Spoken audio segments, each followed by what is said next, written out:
आपने अभी देखा होगा जनपद जौनपुर के एक पूर्व सांसद हमारे माननीय राष्ट्रीय अध्यक्ष जी के ऊपर अनाप शनाप टिप्पणियाँ कर रहे थे, तो उनको शोभा नहीं देता। तो उन्हीं से रिलेटेड वहाँ आपके एक पत्रकार साथी ने पूछा था, तो हमने वो बयान दिया था। और जो बयान दिया तो आपने सुना ही है कि धनंजय सिंह जी इतने बड़े नेता नहीं हैं कि राष्ट्रीय अध्यक्ष जी उनको ट्रोल करें। कप सिरप से जुड़ा मामला था, तो जिसको संज्ञान में आ रहा था, जैसे जैसे मीडिया की खबर से लोगों को जानकारी हो रही थी, उस तरह से लोग नाम लिया जा रहा था। राष्ट्रीय अध्यक्ष जी ने तो इनका नाम भी नहीं लिया है। नहीं, क्या प्रभाव पड़ रहा है? लोग कह रहे हैं जिस पार्टी में उसकी बुराई कर रहे हैं आप। नहीं, जिस पार्टी में बुराई क्यों? जैसे जब पार्टी में जो लोग थे, तो अगर गद्दारी कहेंगे तो उनको गद्दारी कहा जाएगा ना। तो ऐसे लोगों को मतलब पार्टी में रख के गद्दारी भी करे और उनकी बुराई भी ना हो, ये तो नहीं चल पाएगा ना। जो जैसा बोएगा वैसा काटेगा। हाँ था। आलोक सिंह को धनंजय सिंह अपना छोटा भाई मानते हैं, बर्खास्त जो एसटीएफ का सिपाही था। और जब द ललन टॉप ने उनसे पूछा तो उन्होंने कहा हाँ हम उनको छोटा भाई मानते हैं। क्या आखिर क्यों मानते हैं, क्या दबाव है? ये देखिए, सही बात सब लोग जानते हैं, क्यों मानते हैं क्या है। हाँ, वो चीज़ सरकार भी जानती है, पर सरकार क्या है, लोगों को बचाना चाह रही है, इसलिए। नहीं तो अब तक जितने लोग उसमें संलिप्त थे सब लोग जेल में होते हैं। अभी वो तो चाह रहे थे चुनाव लड़ना 2024 का, और बीएसपी से चुनाव लड़ना चाह रहे थे। बीएसपी से टिकट ले आए, भारतीय जनता पार्टी इनको जेल में डाल दी, वहाँ जाके सरेंडर हो गए, तब जाके वो जेल से निकले हैं। और भारतीय जनता पार्टी के प्रत्याशी के इन्होंने प्रचार किया, और प्रचार में दो लोग दावा कर रहे थे कि जौनपुर सीट सबसे बड़ी मार्जिन से जीतेगी। जौनपुर का रिजल्ट आपके सामने है, देख लीजिए क्या हुआ। कह रहे थे कि मेरे साथ अत्याचार हुआ, नहीं तो बाबू सिंह का पता ही नहीं चलता कहाँ चले जाते हैं।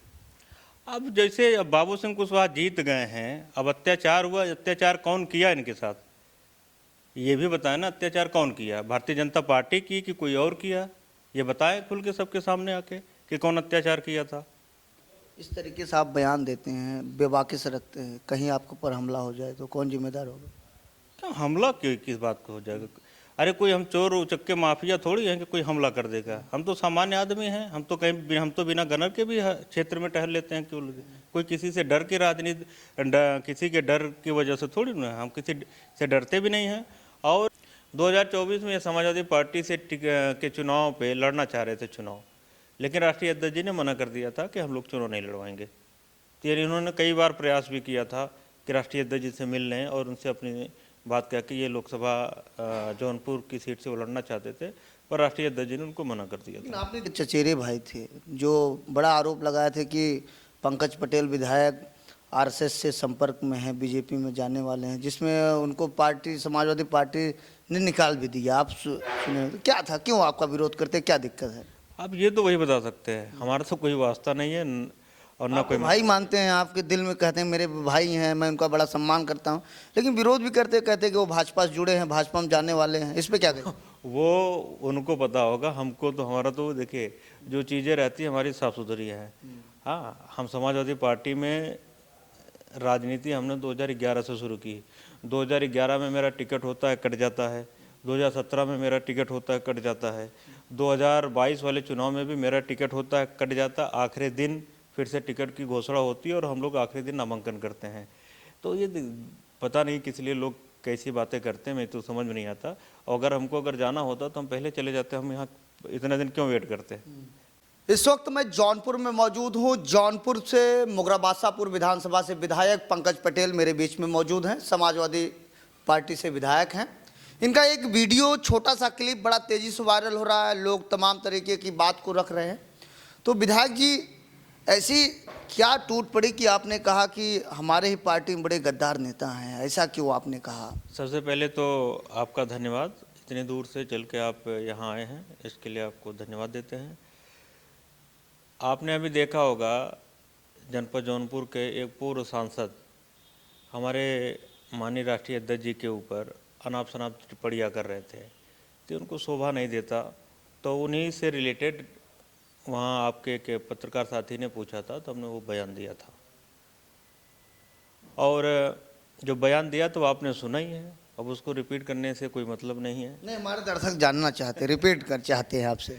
देखिए, जिला पंचायत का जब चुनाव था, आप सब लोग जानते हैं, समाजवादी पार्टी से करीब करीब 52 लोग यहाँ से जो जिला पंचायत के सदस्य थे जनपद जौनपुर के, वो लोग जाके राष्ट्रीय अध्यक्ष जी से मिल के आए थे और उनको आश्वस्त किए थे कि हम लोग समाजवादी पार्टी को वोट देंगे। और जब चुनाव हुआ तो नतीजा आपके सामने है कि 52 में कितने लोग, 10 से 11 वोट मुझे लगता है समाजवादी पार्टी को मिले था, बाकी सब लोग भाग गए थे। तो उसी को लेकर हमने बयान दिया था कि अगर समाजवादी पार्टी के लोग सब लोग एकजुट रहते तो आज समाजवादी पार्टी का जिला पंचायत अध्यक्ष होता और इस जनपद में तरह तरह का विकास का कार्य होता। अखिलेश यादव के ऊपर आरोप लगा रहे थे, धनंजय सिंह कह रहे थे कि आए दिन मुझे ट्रोल करते हैं, हमारी नाम हर जगह चर्चा करते रहते हैं। देखिए, धनंजय सिंह जी इतने बड़े नेता नहीं हैं कि राष्ट्रीय अध्यक्ष जी उनको ट्रोल करें। कप सिरप से जुड़ा मामला था तो जिसको संज्ञान में आ रहा था, जैसे जैसे मीडिया की खबर से लोगों को जानकारी हो रही थी, उस तरह से लोग नाम लिया जा रहा था। राष्ट्रीय अध्यक्ष जी ने तो इनका नाम भी नहीं लिया है। जो उस मौके पर वहाँ गाड़ियाँ थी, उन्होंने गाड़ियों का जिक्र किया था। तो जो वास्तविकता है उसको कहने में क्या दिक्कत है। राष्ट्रीय अध्यक्ष जी ने कहा था 1 डिस्ट्रिक्ट 1 माफिया। हाँ, तो राष्ट्रीय अध्यक्ष जी ने कहा था, तो इस तरीके से इतना बड़ा ये 2000 करोड़ से ज़्यादा का मामला है कप सिरप का, तो ये कोई माफिया ही कर सकता है ना, आम आदमी तो कर नहीं सकता इतना बड़ा घोटाला या इतना बड़ा तस्करी या इस तरीके से कप सिरप में घोटाला, तो कोई माफिया ही कर सकता है। तो इसीलिए राष्ट्रीय अध्यक्ष जी ने कहा था। आलोक सिंह को धनंजय सिंह अपना छोटा भाई मानते हैं, बर्खास्त जो एसटीएफ का सिपाही था, और जब दल ललन टॉप ने उनसे पूछा तो उन्होंने कहा हाँ हम उनको छोटा भाई मानते हैं। क्या आखिर क्यों मानते हैं, क्या दबाव है? ये देखिए, सही बात सब लोग जानते हैं, क्यों मानते हैं क्या है। हाँ, वो चीज़ सरकार भी जानती है, पर सरकार क्या है, लोगों को बचाना चाह रही है, इसलिए नहीं तो अब तक जितने लोग उसमें संलिप्त सब लोग जेल में होते हैं। 2024 के चुनाव जब लोकसभा था तो जाके मिले थे, एक वीडियो इनका वायरल हुआ था, आप देखे थे कि नहीं?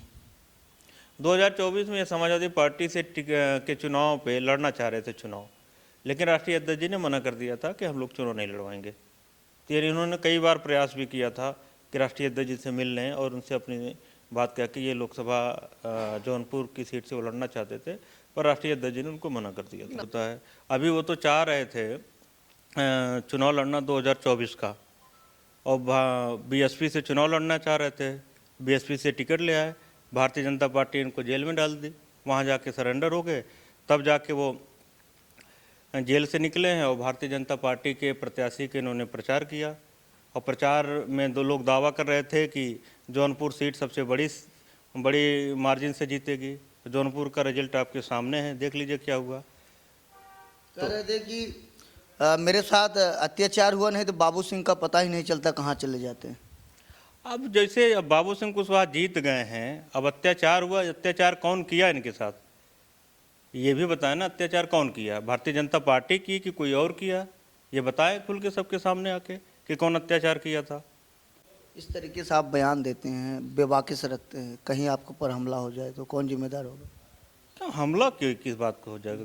अरे कोई हम चोर उचक्के माफिया थोड़ी हैं कि कोई हमला कर देगा। हम तो सामान्य आदमी हैं, हम तो बिना गनर के भी क्षेत्र में टहल लेते हैं। क्यों कोई किसी से डर की राजनीति, किसी के डर की वजह से थोड़ी ना, हम किसी से डरते भी नहीं हैं, और राजनीति में आए हैं तो डर और भय से मुक्त होकर आए हैं, किसी से कोई डर नहीं।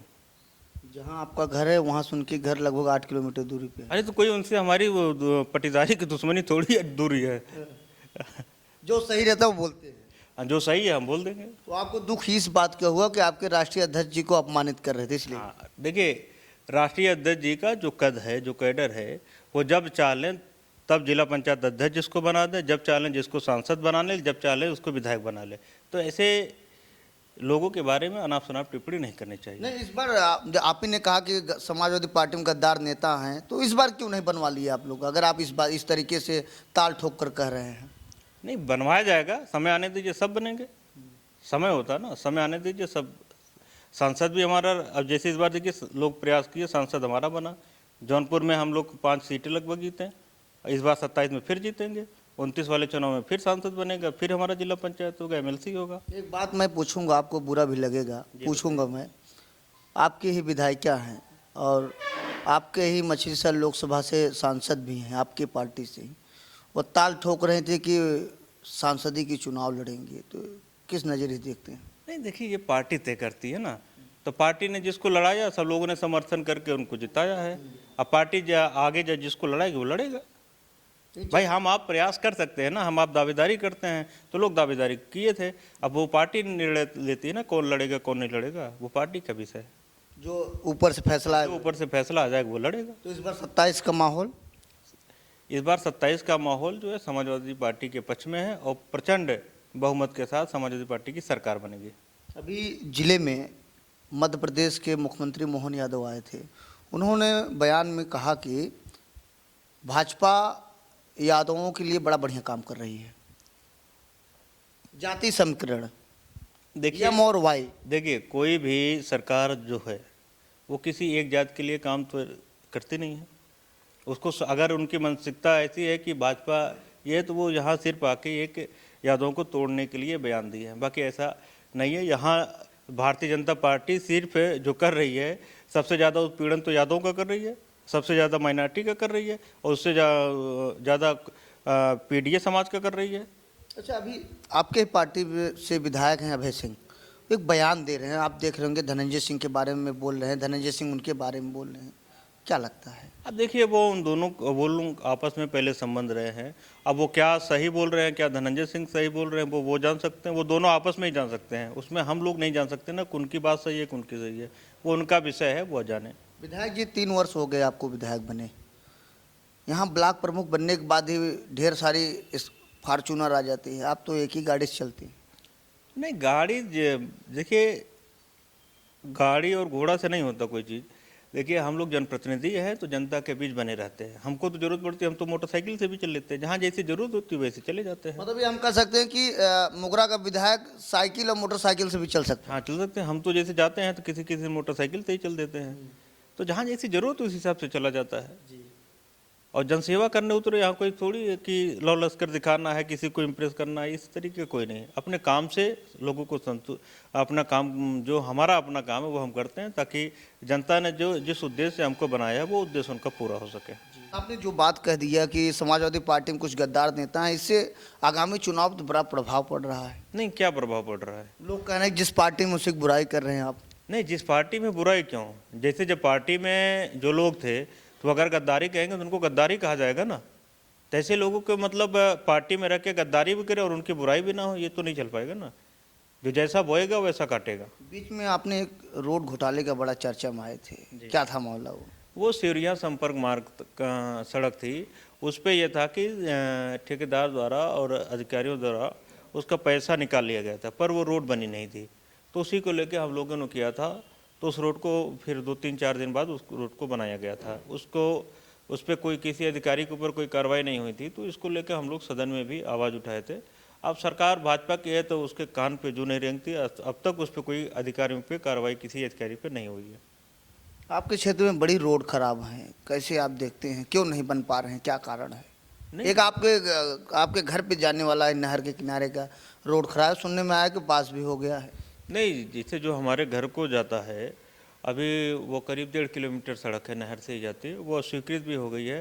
देखिए, PWD का जो अपना स्ट्रक्चर है वो 5 साल या 3 साल या 8 साल पे सड़क रिपेयर करते हैं। तो हम लोग भी इस क्षेत्र में घूमते रहते हैं, तो जहाँ जो रोड ज़्यादा खराब रहती है उसको हम लोग प्राथमिकता अनुसार देते हैं, तो वहाँ से सड़क स्वीकृत होकर आती है। अब जैसे अगर नहीं देगी सरकार तो हम लोग सिर्फ लिख पढ़ के दे सकते हैं या उनसे रिक्वेस्ट कर सकते हैं ना, बजट देने का काम तो सरकार का है। तो अभी हमारे क्षेत्र में करीब 26-29 सड़क फिर से रिपेयर के लिए स्वीकृत हुई है। अभी कल या परसों में मैं इस पर पूरा लोगों को बताऊंगा भी। तो जो ज़्यादा सड़कें, जो जिन सड़कों की स्थिति ज़्यादा खराब थी वही सड़कें हमने स्वीकृति कराई है। बड़ई पार से सिकरारा की रोड बड़ी खराब है सर, कैसे क्या है? देखिए, बरई पार से सिकरारा के लिए अभी कल हम लोग भी वहाँ PWD अधिकारियों से हमारी मुलाकात लखनऊ में हुई थी। हमने सबसे पहले उनसे बरई पार से कंधी पुल तक चौड़ीकरण के लिए मांग की, उसके बाद बरई पार से दहे मोड़ सुजानगंज तक उसके लिए चौड़ीकरण की मांग की है।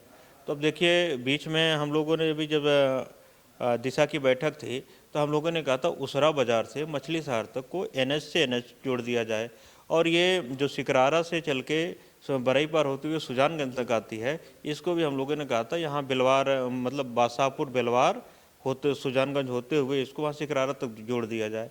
अब वहाँ उसमें प्रस्ताव गया था, लेकिन अब सरकार की पता नहीं कैसी मंशा है कि ये इतने अच्छे सुझाव पे भी अगर ना काम करें तो क्या कहा जा सकता है। जौनपुर में बड़ी क्राइम हो रही है सर, क्या देखते कानून व्यवस्था को लेकर? देखिए, क्राइम तो आए दिन यहाँ लूट, हत्या, बलात्कार, अपहरण, छिनैती, ये ढंग की घटनाएं यहाँ आम हो गई हैं। मैं पहले भी कह चुका हूँ कि सरकार देखिए पूरी तरीके से फेल है। सरकार सिर्फ और सिर्फ चुनाव पे ध्यान देती है। एक चुनाव जीतती है भारतीय जनता पार्टी की, एक चुनाव जीतती, दूसरी चुनाव कैसे जीता जाए उस पर दिमाग लगाते। इनसे जनता के मूलभूत समस्याओं से कोई लेना देना नहीं है।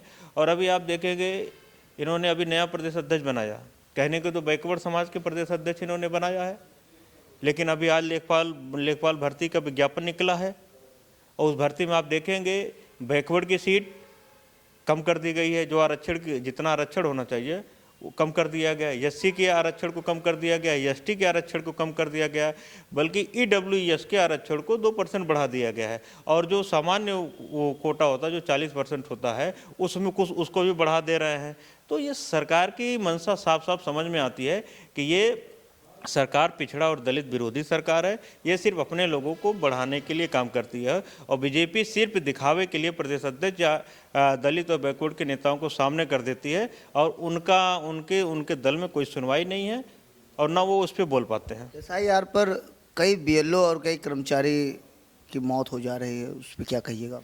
देखिए, एसआईआर इनको अगर करना था तो सबसे पहले ये बीएलओ की ट्रेनिंग करवाते हैं। ट्रेनिंग अगर ये करवा देते तो ये ढंग की घटनाएं सामने न आती। ये सरकार और निर्वाचन आयोग का फेल्योर है कि वो आनन फानन में एसआईआर की घोषणा कर देते हैं और उनके पास कोई तैयारी नहीं थी।